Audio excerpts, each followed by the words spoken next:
Hello everyone and welcome to another episode of I Bought a Watch. I'm rather excited today because it feels like Christmas. Christmas came early this year and in the form of an AliExpress delivery. I have 3 boxes and that means I have 3 watches. I'm very excited. Now if you recognize these boxes, you may of course recognize them from the Phylida Moonwatch video. I'll leave a link to that up here. Go check it out. It's a great watch. But yeah, I reached out to Phylida and asked them if they enjoyed my review and whether I could review a couple other of their watches. And so they offered me a discount, which I took them up on and purchased these 3 watches. Now, what 3 watches are these, you might ask? Well, like a naughty kid on Christmas, I have actually unboxed all of these off camera. And I found out a weird trend in all of them. So let's get these boxes out of the way because they're not interesting and get on to some of the watches.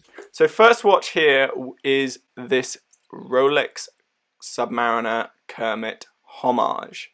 Now, this watch is great. I've been incredibly impressed. The only Submariner Homage that I have is the one by Pagani Design, which is obviously considerably larger. I hope to do a comparison of the two in a bit. Now, spec-wise, we have obviously the 40 mil diameter. I haven't measured it. That's just going off what is said on AliExpress. I will, of course, measure the whole thing for the full review. 120 click unidirectional bezel. That bezel is loomed. I get loom shots as well in the full review. Inside, we have a unknown, quote, Chinese movement. But I must say, I'm very impressed with this movement. It's got an instantaneous date change. Now, if you've never experienced that, that's as soon as it hits 12 o'clock, the date change flips over to the next day rather than the gradual change that you get with the Seiko NH35 movements. Yeah, no, the finishing on this piece, I'm really impressed with. Looking at the back of this watch, it has a sterile case back and features a sliding micro adjust, which helps to get a perfect fit. There are some downsides, and now the downsides I'm going to talk about kind of through all these watches because strangely it's shared between all 3. So that's the first one. Second one we have is this Railmaster Homage, also by Phylida. This is bead blasted, similar to this. I'm really loving the bead blasted finish. Not only does it look kind of titanium-esque, but also means you can't smudge it, which I'm fairly active. I like to fiddle with my watches, and it gives me peace of mind that there's not kind of unsightly fingerprints all over it. But yeah, no, I've popped this on this green drab NATO. It doesn't actually come on this, and I'll talk about why I've popped it on in a bit. I don't know if you're sensing a theme. The third one is a very similar case and exactly the same case and finish dimensions. The only difference is the finishing is this AquaTerra. Now this is a gorgeous watch. They've nailed the dial and handset here. Those applied indices. There's so many textures going on here. We've got kind of brushing, polishing, concentric circles, sunburst, the slatted section of that dial, and this black almost color matched date wheel because you got that green black sunburst effect. It's honestly stunning watch. And again, this is not the bracelet that this watch came with. Now, if you haven't guessed already, the issue with these watches is their bracelets. I don't know why, but I've got really unlucky with the bracelets, or it's just something that Phylida really needs to work on. So the bracelet of the AquaTerra is here. This AquaTerra bracelet that I've got on here is actually the one from the Corgio AquaTerra. Great bracelet, is very, very fluid. Means that it fits on your wrist perfectly conforms. It's very smooth, no sharp edges. It's quite a lovely bracelet, and female end links, which is something that this one doesn't have. And for quite a sizable watch, I believe it's probably about 50 mil. Having male end links really does make it unwearable for guys with smaller wrists or even average wrists. So the main problem with this bracelet, although it does have screw links, is the clasp on these ones. It just so stiff, so stiff. I like my bracelet to, you know, wrap around the wrist. Makes it feel a lot better engineered.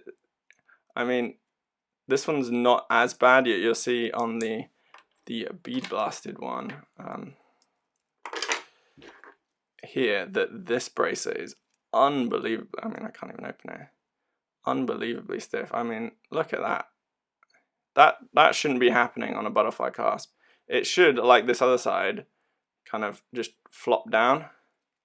But look, it's so stiff, and that's between multiple. Like you can pose this one, which definitely shouldn't happen. And the bead blasting one in particular has a lot of grit in it.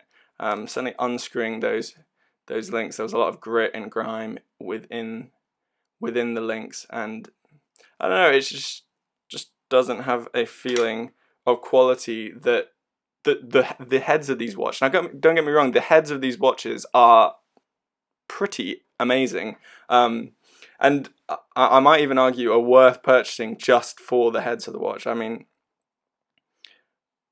I'm loving the simplicity of the no date complication here. This dial is one of, if not the best dial I've seen on a AliExpress watch, possibly not beating that, but you know, that's preference. There's a lot of differences going on here. And then this one, it's a great 120 click. The specs on this are great if you want a good affordable Submariner Homage, but the bracelet, I mean, look at that speaks for itself. It's a little better on the other side, but it's still not. It just gets caught. It's not a fluid bracelet. That's ridiculous. Look at that. Look at those end links. Like, it's so jank. Like, catches all over the place, and that might just look. It's like bent, and I can't straighten it. And it's not even like the clasp is not like, I love the micro adjust. I love the machining of the clasp. It's very easy to open and close. It's not like, it's not gonna rip my fingernails off. But yeah, no, look, like it's just kind of unfortunate that the bracelet is letting the watch down. Now, if this had a wonderful bracelet, and it's not like the end links are machined individual end links. They fit so beautifully, snugly within the lugs. It's just the bracelet, literally from link 1 to, you know, down to the link connecting. That's where the faults lie in this piece. So yeah, it's just really unfortunate, and I don't know why it's happening. Yeah, here's the Speedmaster, by the way. Let's just get a nice Phylida lineup. But yeah, it's just really unfortunate. I don't know why it's happened. I'm gonna reach out to Phylida and ask them about it. See if they have any answers, and whether it was just me being unfortunate. I'll be interesting and let you know how they respond. But yeah, no, so let me know if you have any experience with these kind of watches. I will be doing comparisons rather than full reviews of these. I'll treat them like a full review, but obviously I'll be comparing this to the AquaTerra Homage, and I'll be comparing this to the Pagani Design Submariner Homage, and then this one will get its own full review, because I am really loving this one. It's so simple and so well executed, and I kind of jumped the gun and uploaded a few loom shots of this one on my Instagram at @IBoughtAWatch, so go check that out if you're interested. But yeah, no, that does it for this episode, guys. If you did like it, please do remember to like and subscribe. It does help the channel out, and I am doing a giveaway at the moment. So if you're interested in entering the giveaway, I'll leave a link up here, also in the description, to win a beautiful Cadison dress watch or a Casio. Alright, bye!